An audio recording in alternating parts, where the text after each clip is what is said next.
Bonjour et bienvenue dans votre chaîne de développement personnel de coach Zara Sambou. Alors, je vais commencer par vous remercier pour vos encouragements, votre motivation par rapport à la première vidéo de présentation. Merci pour les encouragements, merci à tous ceux qui ont fait des mains et des pieds pour que ce projet réussisse et qu'il voit le jour aujourd'hui. Et merci à vous qui nous suivez, à nos 146 abonnés et à tous ceux qui ont aimé la vidéo. Je vous remercie beaucoup. C'était vraiment motivant et encourageant. Alors, l'épisode d'aujourd'hui, le sujet qu'on va aborder aujourd'hui, c'est celui de la connaissance de soi. Alors, la connaissance de soi, c'est le fait d'avoir une connaissance complète de sa propre personne et de pouvoir se mettre en valeur dépendant des situations qu'on a. Donc, le premier point surtout, c'est par rapport à comment on a l'habitude de se définir. Qu'est-ce qu'on entend par la connaissance de soi? Qui sommes-nous? Et qu'est-ce qui nous fait dire que nous sommes telle ou telle personne? Qu'est-ce qui nous définit exactement? Alors, généralement, quand on se définit, c'est par rapport à notre héritage génétique, qui sont nos parents, qui sont les membres de notre famille, dans quel environnement nous avons évolué et comment on devient cette personne qu'on est aujourd'hui. Les expériences qu'on a vécues aussi participent à la définition de la personne qu'on est au moment où on nous demande qui on est. Alors, dans la tradition sénégalaise, on a tendance à dire « tu es le fils de tel, tu es le fils de tel, sa maman démon, sa maman défone ». Fille du dos, et à se reconnaître, à s'identifier par rapport à notre ethnie, notre groupe social, notre nom de famille et tous ces éléments, tous ces paramètres-là qui participent à définir l'identité d'une personne. Alors, par rapport à l'exercice d'aujourd'hui, il sera surtout question de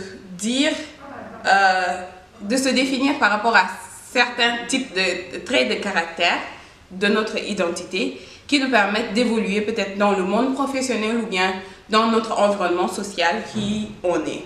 La question de se définir, il y a plusieurs techniques dont la fenêtre de Johari qui nous permettent de savoir qui on est vraiment, car avec la fenêtre de Johari, on a quatre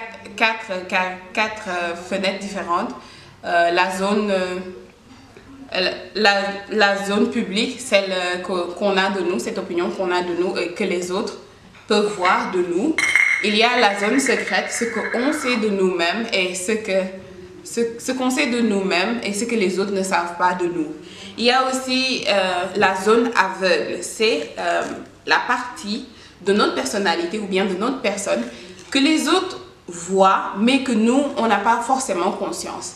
Il y a aussi la zone inconnue et dans la zone inconnue, c'est tout ce qu'on ignore de nous-mêmes, tout ce que les autres ignorent de nous-mêmes, tout ce que tout le monde ignore de nous-mêmes, mais qui est en nous.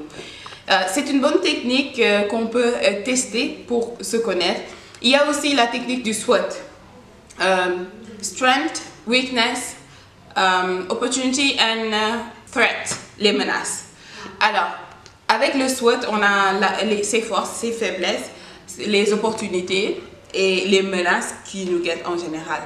Alors, avec le SWOT, il est différent de la liste des qualités et des défauts, car il peut se trouver que dans une situation, on ait des qualités qui, en fin de compte, deviennent notre faiblesse, ou bien qu'on ait des défauts qui constituent un point de force par rapport à la situation, dépendant de la situation qui se présente. Donc, tout ça font que nous permettent de mieux nous connaître et de pouvoir nous définir selon une situation. Et encore, il y a une autre chose, qui on est dépend de plusieurs éléments. On n'est pas forcément une seule chose à la fois. On est un ensemble d'attributs et d'épithètes dépendant de la situation et dépendant de ce qu'on fait tous les jours pour nous définir. Alors, qui vous êtes, vous le définissez à travers ce que vous faites tous les jours, vos activités de tous les jours, vos convictions, celles que vous défendez tous les jours et votre façon d'agir dans un environnement. Tout cela vous permet de dire « je suis telle personne ». Par exemple, je peux dire que je suis gentille à titre d'exemple.